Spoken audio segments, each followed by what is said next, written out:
ગુજરાત એક સરહદીય રાજ્ય છે.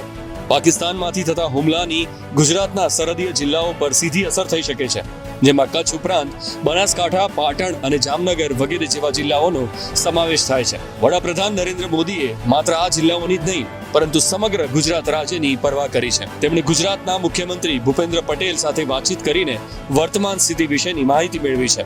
અત્યારે ઇન્ડિયા પાકિસ્તાન વોર ચાલી રહ્યું છે. વડાપ્રધાન નરેન્દ્ર મોદી સમગ્ર વોર સિચ્યુએશનનું નિરીક્ષણ કરી રહ્યા છે. તેમણે પોતાના હોમ સ્ટેટ ગુજરાત વિશે પણ ચિંતા કરી છે.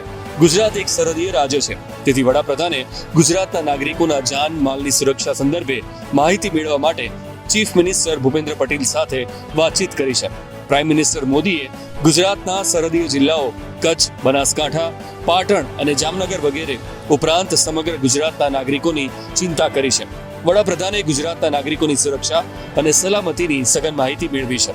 સરહદ પર ગુજરાત રાજ્ય કેટલું સજ્જ છે તેની પણ માહિતી મેળવી હતી. ઇન્ડિયા પાકિસ્તાન વોર દરમિયાન પ્રાઇમ મિનિસ્ટર મોદીએ ગુજરાતના મુખ્યમંત્રી ભૂપેન્દ્ર પટેલ સાથે સંપર્ક કરીને ગુજરાતના નાગરિકોની સુરક્ષા અને સલામતી અંગે માહિતી મેળવી છે.